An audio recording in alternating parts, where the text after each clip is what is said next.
j'espère que vous allez bien.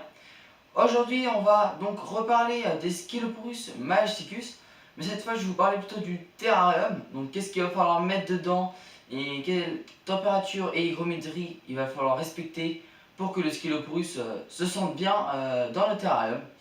Et donc on va tout de suite passer au visionnage de la vidéo. Le terrarium donc où je détiens mes 3 Skeloporus. Donc oui, je dis les 3 parce que j'ai remis Tornade dans son terrarium, enfin dans le terrarium des 3 Skeloporus. Parce que dans l'ancien terrarium, donc qui est toujours ici présent, elle commençait vraiment à me faire peur, elle faisait plus rien. Et il y a 3 jours en fait elle a refusé de manger. Donc elle bougeait plus, elle restait tout le temps sur la petite branche que vous voyez là, ou entre les 2 écorces là-bas. Donc elle faisait vraiment plus rien, donc j'ai préféré la remettre avec les autres pour voir ce que ça donnait. Et hier, elle s'est remise à manger avec les autres, donc elle va très bien. Donc je pense que je vais la laisser avec les autres parce que la mettre toute seule, c'est peut-être pas la meilleure idée. Comme je pensais qu'elle était pleine, j'avais mis toute seule, mais là, elle me sort pas les petits, donc je la remets. Et je verrai si elle me fait des petits plus tard ou pas. On verra bien. Sinon, pour le terrarium, alors je vais vous répéter les mesures. Donc c'est un terrarium de 65 de long, sur 60 de hauteur et 50 de profondeur. Donc un terrarium qui est d'une dimension plutôt bien pour un trio. Même si moi, je compte demander pour Noël un terrarium plus grand. Donc avec au moins 80 de haut. Donc je garde 60, 50, 45 de base, un truc par là. Mais je garde quand même la longueur de au moins 60 cm. Mais la hauteur, je veux plus que 60. Je veux vraiment essayer de trouver au moins 80 ou voire 90 de hauteur. Pour que tout simplement ils aient le plus d'espace possible. Mais ce terrarium convient très bien pour un trio. Hein. Sinon, pour les températures. Donc comme je l'ai dit au point chaud, il faudra une température variant entre 35 et 40 degrés. Et au point froid, une température qui varie entre 23 et 25 degrés la journée. Hein. Et la nuit, une température ambiante dans le terrarium qui varie entre 20 et 23 degrés. Ensuite, pour l'hygrométrie, au point le plus humide, il faudra respecter une hygrométrie entre 70 et 75 max. Parce que ce ne sont pas non plus des lézards tropicaux où il faut au moins 90% d'hygrométrie. Au point le plus humide, vraiment 70% c'est très bien. Moi c'est ce que je fais. Là mon hygromètre il est mort, mais avant j'en avais un. Et en fait vaporiser 2 fois dans la journée au même endroit, ça garde une hygrométrie plutôt pas mal. Et ensuite le reste du terrarium a une hygrométrie normale quoi. Vous vaporisez un peu pour leur donner à boire de temps en temps, mais sinon vous vaporisez vraiment au minimum. Et l'hygrométrie elle variera entre 50 et 40%. Ensuite, donc la disposition du terrarium. Donc pour commencer, je vous rappelle que les Skeloporus sont arboricoles. Donc il va falloir vraiment leur proposer beaucoup de branches pour qu'ils puissent grimper et tout ça. Donc moi j'ai mis pas mal de branches, surtout des lianes de lierre. Donc que je suis allé chercher en forêt et que j'ai désinfecté à la javel. Puis rincé multiples fois pour être sûr qu'il n'en reste pas. Donc là tout ça c'est des lianes de lierre. Hop, il y en a aussi une là. Qui est assez sympa, elle se tortille et tout, c'est assez joli. Après, donc comme vous voyez là, j'ai acheté aussi 2 lianes Exoterra. Donc à l'intérieur il y a un fil de fer, ça permet en fait, elle sauvegarde la forme que vous lui donnez.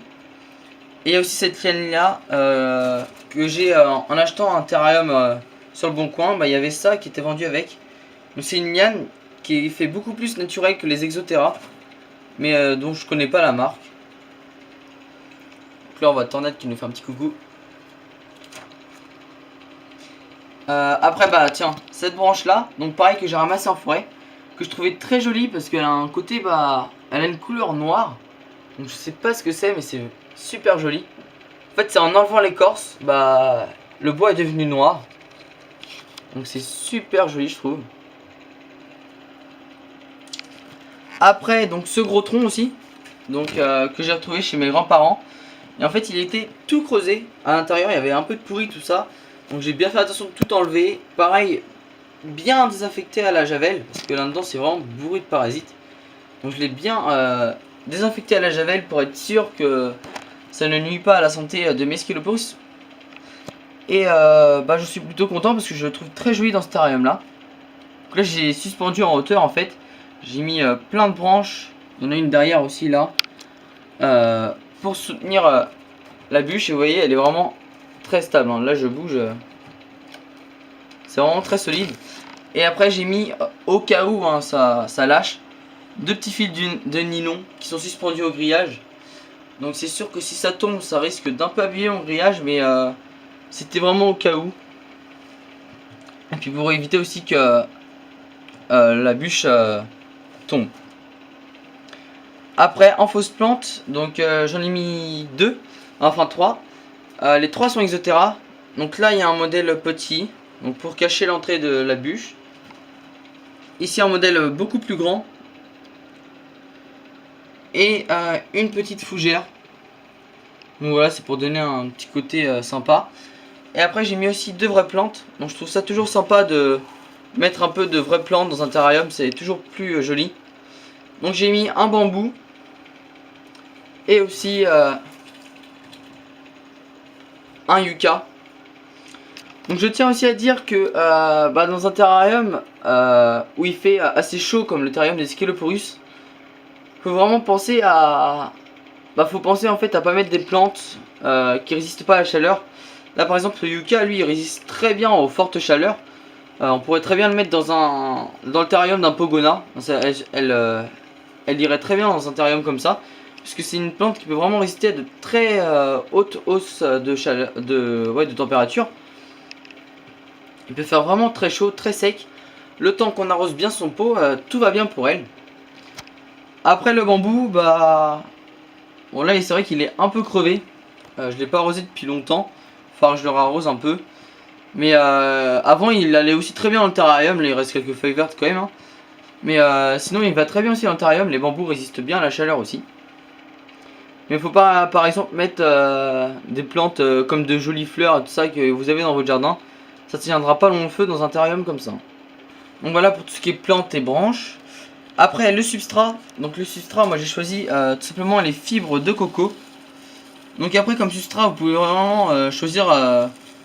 il y a vraiment plein de substrats différents qui sont bien pour les Skeloporus mastigus. Il n'y en a pas vraiment de particulier à prendre. Moi j'ai pris tout simplement des fibres de coco.